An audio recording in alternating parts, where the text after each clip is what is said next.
ఎన్నో భయాలు వస్తాయి తెల్లవారితే మనకు. అందుకని దుర్గే స్మృత హరసి భీతి వశేష జంతో స్వస్థై సుత మతిమతీవ శుభాం దదాసి దారిద్ర్య దుఃఖ భయహారిణి కాత్వదన్యా సర్వోపకారకరణాయ సదార్ద్రచిత్త. ఇది అందరికీ రావాలి నోటికి. నేను చెప్తాను, ఒకసారి పలకండి. దుర్గే స్మృత. నేనెక్కడ చెప్తున్నాను, మీరెక్కడ పలుకుతున్నారు? దుర్గే స్మృత. ఇక్కడ ఈ స్థాయిలో పలికారు మీరు. దుర్గే స్మృత అంటే పలుకు వాక్కు 4 విధాలు ఉన్నది. నాభిమండలంలో నుంచి శబ్దం రావాలి. మనం మాట్లాడేది 4వ భాష. లోపల ఒకటి ఉంది బొడ్డులో. అందుకే వీరికి పొట్ట నిండా అక్షరాలేనండి, పొట్ట నిండా చదువుకున్నాడండి అంటుంటారు. మన గణపతి చదువుల కుమ్ములు వెనుకుంటే ఆయన పొట్టంతా చదువులే. అందువల్ల గణపతికి పెద్ద పొట్ట ఉంటుంది. మనకు కూడా పొట్టలు పెంచకూడదు కానీ చదువులు పెంచుకోవాలి మనం. ఈ పొట్టు నుంచి మళ్ళీ హృదయంలో ఒక భాష ఉంటుంది. ఈ పరా అంటారు, ఇక్కడ మధ్యమ అంటారు, ఇక్కడికి వచ్చాక మధ్యమ అంటారు, దీన్ని వైఖరి అంటారు. ఇలా 4 విధాల శబ్దం ఉంటుంది మనం పలికే ప్రతి మాటలో. ఇక్కడి నుంచి పలకాలి మనం. ఇప్పుడు ఈ 4 కలిపి పలకాలి. మామూలుగా అంటే ఇక్కడ మాత్రం పలికినట్లు అవుతుంది, కానీ ఇక్కడి నుంచి పలకాలి. దుర్గే స్మృత హరసి భీతి అశేష జంతో.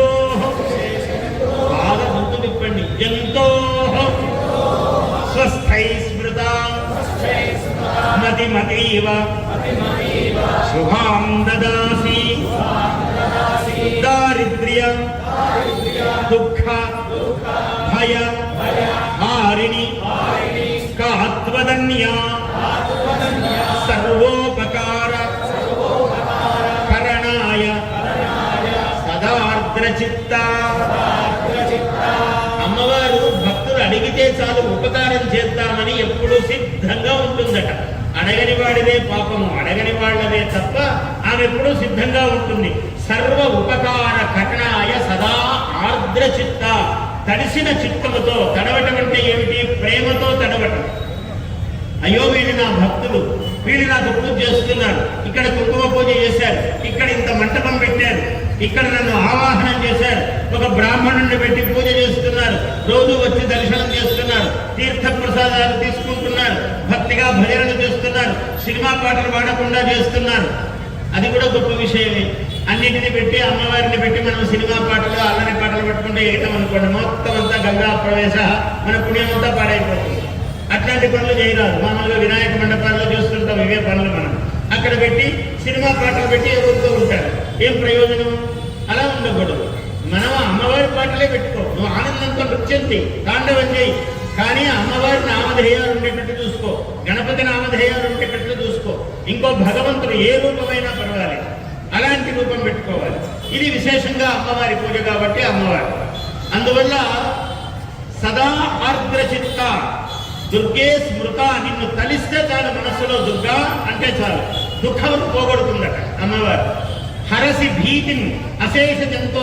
మానవుడి అందరికీ భయాలు ఉన్నాయి. తెల్లవారి లేస్తే భయం, పడుకుంటే భయం, మళ్ళీ ఎక్కడికన్నా పోతే భయం, ఇది ఏమవుతుందో అనే భయం. ఎందుకు భయాలున్నాయి? దారిద్ర్యము అంటే లేమి, ఏదో కావాలి, దానికి తగిన డబ్బు మనకు కావాలి. దారిద్ర్యం.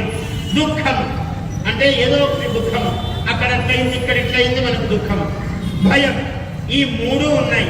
ఈ 3ంటిని పోగొట్టడానికి నీకన్నా ఎవరున్నారు తల్లి? నిన్ను అడిగితే చాలు, మనస్సులో కలిస్తే చాలు, నాకు ఈ 3 లేవండి, నేను హాయిగా ఉన్నాను అన్నాడు అనుకోండి. ఉండొచ్చు మానవులు. అని నీవు బాగున్నావు, అప్పుడు నువ్వు కొలిస్తే ఏమిటి అన్నాడు. అరే నీకు ఇంకా గొప్ప యోగ్యతనిస్తుందట అమ్మవారు. నాకు ఇవేం కాదలేవండి, నేను చాలా అమ్మవారిని రోజు పూజిస్తాను, నాకు ఏ భయం లేదు, ఏ బాధ లేదు, ఉన్నదాంట్లో తృప్తి ఉంది, అందువల్ల దారిద్ర్యం లేదు, హాయిగా ఉన్నాను అంటే నీకు అంతకంత ఇంకా హాయిగా ఉండే స్థితినిస్తుందట అమ్మవారు. స్వస్థై స్మృత. బాగా స్వస్థతతో ఉన్నవాళ్ళు కనుక తలచినట్లయితే మతిని అతీవ శుభాంతరాసి, ఇంకా గొప్ప బుద్ధిని నీకు ప్రసాదిస్తుంది. ఆ బుద్ధితో నీకు ఇంకా ధనం సంపాదిస్తావు, ఇంకా నీకు చుట్టూ కీర్తి పెరుగుతుంది, ఐశ్వర్యం పెరుగుతుంది. అట్లా అమ్మవారు అన్ని విధాలా ఏది ఎవరికి ఎప్పుడు ఎలా కావాలో వారికి అప్పుడు అలా అమ్మవారు అందజేస్తుంది. దానికోసం ఎప్పుడూ సిద్ధంగా ఉన్నది అన్నాడు. Please subscribe to our YouTube channel. Like and share this video.